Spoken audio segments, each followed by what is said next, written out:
चलिए इस वीडियो में हम बात करेंगे अमेरिका और ईरान की, क्योंकि हॉर्मुज पर अमेरिका का शिकंजा और ज़्यादा कस गया है।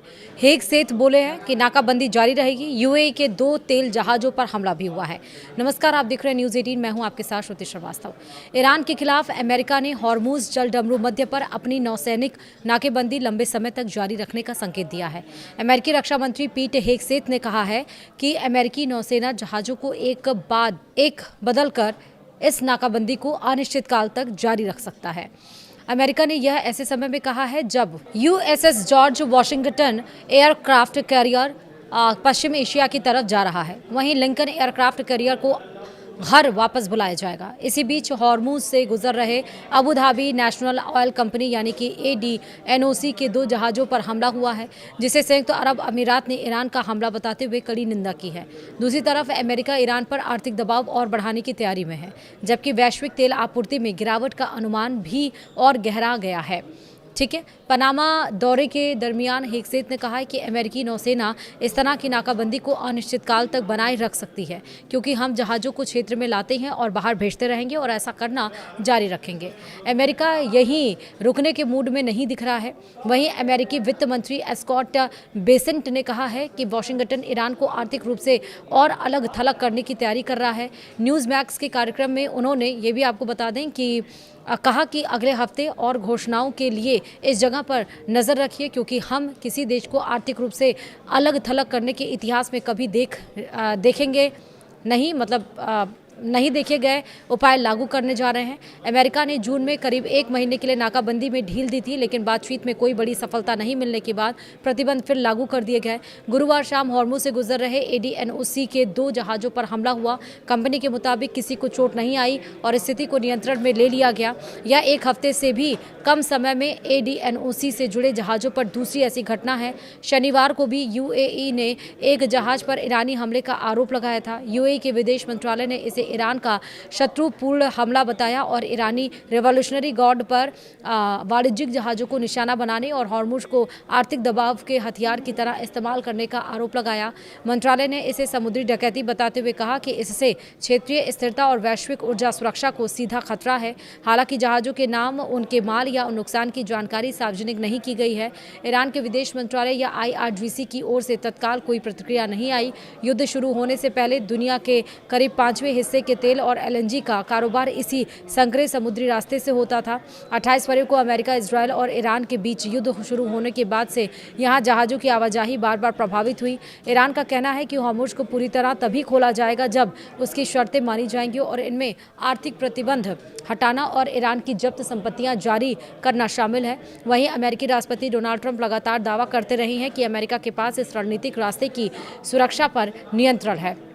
वहीं इस युद्ध में अभी तक जो अपडेट्स हैं कल से, वो भी समझिए।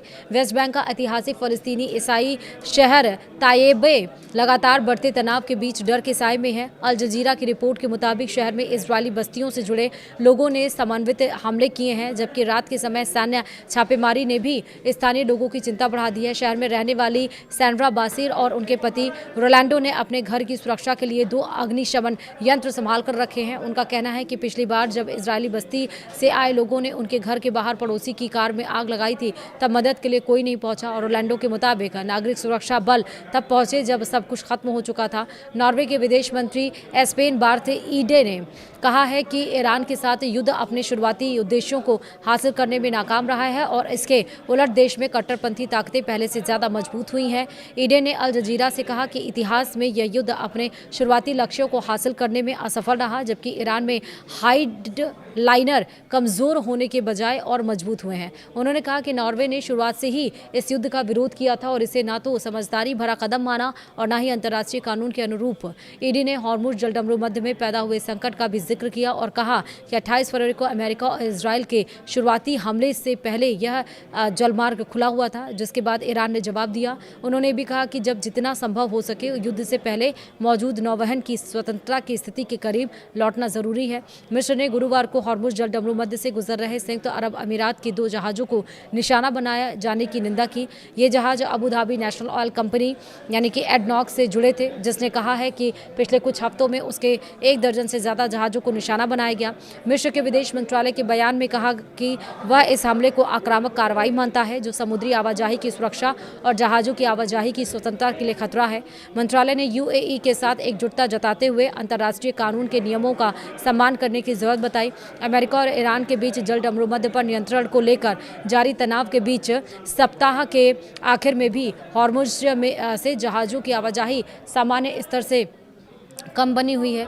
रॉयटर्स के मुताबिक समुद्री ट्रैकिंग कंपनी क्लेपर के आंकड़ों में गुरुवार को हॉर्मुज से 9 मालवाहक जहाज गुजरे जबकि एक दिन पहले यह संख्या 5 थी और इनमें 5 जहाज खाड़ी में दाखिल हुए थे और 4 जहाज खाड़ी से निकलकर ओमान की खाड़ी की ओर गए। इनमें ज़्यादातर ने ईरानी शिपिंग चैनल का इस्तेमाल किया। अगस्त के दरमियान रोजाना औसतन 12 जहाज़ों की आवाजाही के मुकाबले यह संख्या अब भी कम है। लेबनान की सरकारी समाचार एजेंसी NNA के मुताबिक दक्षिणी लेबनान के टायर जिले के खाफरा कस्बे में रात के समय इजरायली ड्रोन ने एक घर पर बम गिराया। रिपोर्ट के अनुसार हमले में किसी के हताहत होने की जानकारी नहीं है और सिर्फ संपत्ति को नुकसान पहुंचा है।